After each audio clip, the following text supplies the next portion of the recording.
How to set up a homeowners association. A homeowners association, HOA, is a legal entity that sets the rules and regulations for homeowners in certain neighborhoods and protects the property rights of those homeowners.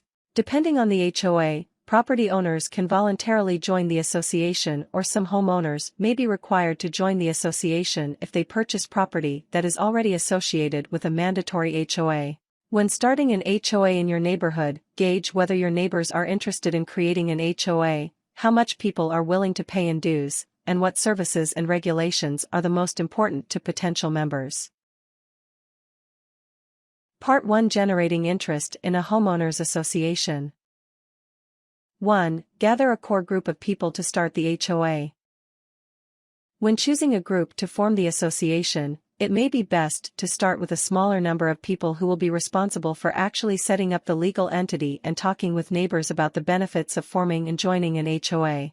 However, before setting up the actual HOA, it is important that you generate support from most, if not all, of the neighbors. You should choose a convenient time and place to hold the initial HOA meetings so that all of the core group members can attend. You can consider having each of the members host a meeting at their home, condo, or duplex. During the initial meeting, discuss why you are interested in starting an HOA. Before your second meeting, members should research local and state laws to ensure that HOAs are permitted in your community. You should also discuss the best ways to convince others to join the HOA. For example, you can circulate a survey asking everyone what changes and/or services that they would like to see in their community or complex. You can use the survey responses as a guide to developing a plan for the HOA. 2. Hold information sessions. Once the core members have established a basic outline of what the HOA would provide, you should host information sessions for all of the neighbors. This allows people to ask questions of the core members and voice their concerns about the HOA. It also allows people to discuss how they want to interact with the HOA and provide suggestions and input on desired services. 3. Promote the benefits of the HOA. You should use the information meetings to try and sell the idea of an HOA to your neighbors. Explain how membership dues will be used to provide specific benefits to the community, such as landscaping to beautify the neighborhood and increase property values. If you live in a duplex or condo, an HOA might help pay collective bills and save for building repairs. You should also discuss how the HOA can pool community resources to provide benefits that families could not afford on their own, such as a new playground.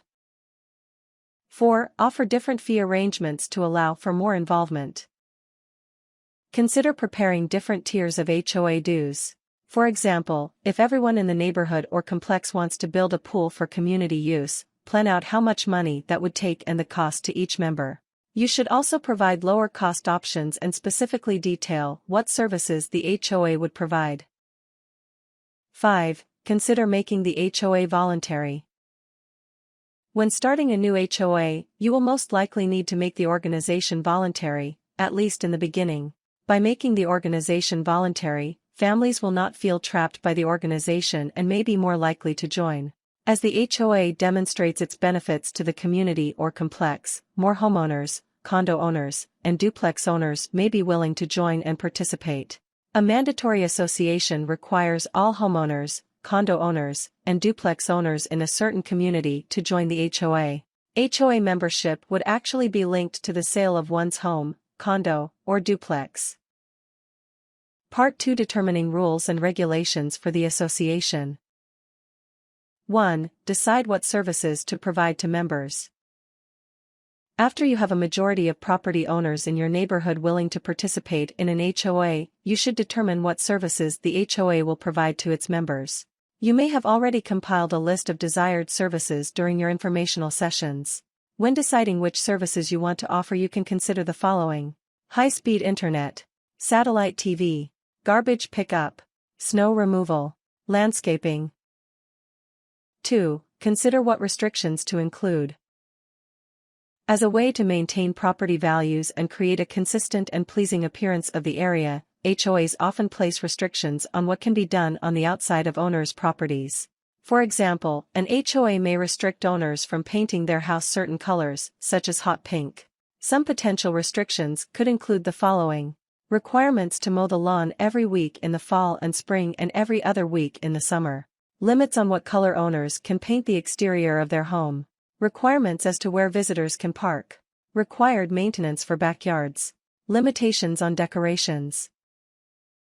3. Determine whether the association will build any new structures. In addition to landscaping or other services meant to beautify the neighborhood, some HOAs build structures for the benefits of its members. This can be a costly undertaking but can provide long-term benefits and increase property values. These structures may be more or less desirable depending on whether HOA members have access to these types of amenities in the community already. Some examples of structures that HOAs can build and maintain include neighborhood swimming pools, clubhouse, playground, picnic areas. 4. Establish a budget. After deciding which services and amenities that the HOA wants to provide, you should create a budget.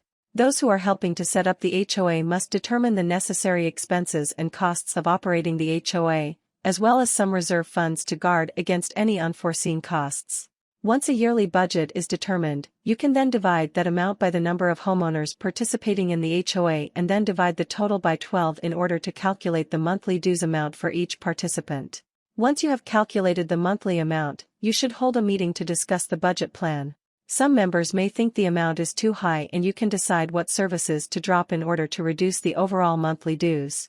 The goal of the budget is to determine the amount of money that it will take to keep the property in good condition and have enough money in reserve to pay for unforeseen costs, such as repairs.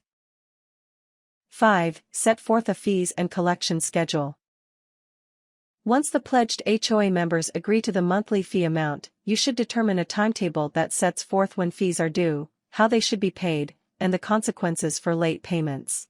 While the HOA is not yet a formal legal entity at this stage, it is important that everyone knows and accepts their responsibilities before going through the process of forming a business. You should also elect someone who is responsible for collecting dues, preparing the budget, and handling the accounting matters for the HOA. This person will become the HOA's treasurer. 6. Set up committees, if needed.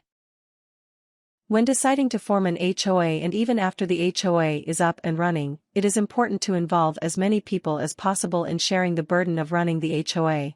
By establishing committees to conduct the business of the HOA, you ensure that multiple people are getting a say in how the HOA is run. Committees may be divided into two major categories. Internal affairs committees include fundraising, publicity, bylaws, and social events. Neighborhood affairs committees include housing conditions, traffic safety, law enforcement, neighborhood relations, neighborhood maintenance, economic development, and community services. Part 3. Establishing a legal entity. 1. Review local and state laws regarding homeowners associations. When creating an HOA, it is important that you review state law and local ordinances to determine what legal requirements that you must meet. You should begin by reviewing your state's property codes. You can review most states' laws online. Once you have located the appropriate law, do a keyword search for Homeowners Association. States may have laws that govern the way that HOAs must be formed. For example, Texas requires that a 3-person committee must be formed in order to petition to form an HOA. 2. Form an LLC. A limited liability company is a legal business entity that allows for flexible management of the company and also limits liability for all members if the LLC is sued or goes bankrupt. Each state has different laws regarding the formation of an LLC, so it is important that you carefully review your state's laws and follow its requirements. The LLC is usually created by the initial property developer. However, anyone can ultimately create the HOA so long as they comply with state law. Therefore, not every member of the neighborhood or complex has to be named in the LLC documents. Anyone can file this paperwork. Whoever creates the LLC will be ultimately responsible for its business. While the homeowners, condo owners, and duplex owners will be bound by HOA rules, they will not be responsible for any business liabilities. Generally, to form an LLC you must choose a business name, apply for a federal tax number, choose a registered agent in the state, draft and file the articles of organization, pay any required fees. 3. Create articles of organization. Most states will require that you file your LLC's governing documents when you register your LLC with the state. Typically, you will be required to draft and file articles of organization. This document provides the state with basic information about the LLC, such as the business name and address, the registered agent's name and address, the names of the organizers of the LLC, basic information about management structure, a description of the purpose of the LLC. 4. Draft bylaws. In addition to the articles of incorporation, you should draft bylaws for your HOA. This document will outline how the business of the LLC should be conducted. For example, your bylaws should outline how often the HOA's board will meet, how members will vote on the HOA's rules and regulations, and how the HOA's board will be elected. 5. Draft rules and regulations. You should also create a separate document that outlines all of the services that the HOA will provide as well as the restrictions that HOA members must follow. This document should also specify the procedures that will be followed if someone fails to meet their obligations as a member of the HOA. For example, if a person fails to pay their dues, the rules should specify any late fees that will be assessed and at what point the late fees become applicable. 6. Elect a governing board. The governing board of the HOA will be responsible for managing all aspects of the HOA, including paying taxes, enforcing the HOA's rules and regulations, and preparing financial reports. When deciding which individuals to vote onto the board, consider the following. Choose someone who has an attention to detail and is willing to focus on the needs of the HOA. Choose someone who you believe will enforce the rules and regulations consistently. Choose someone who you believe is honest and will treat all members fairly. Choose someone who would be willing to seek out expert advice, if warranted. Choose someone who will listen to multiple points of view while making a decision. Tips.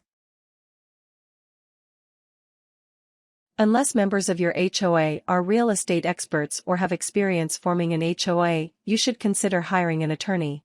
An attorney will be able to help you identify and follow all of the applicable laws and help you form your LLC.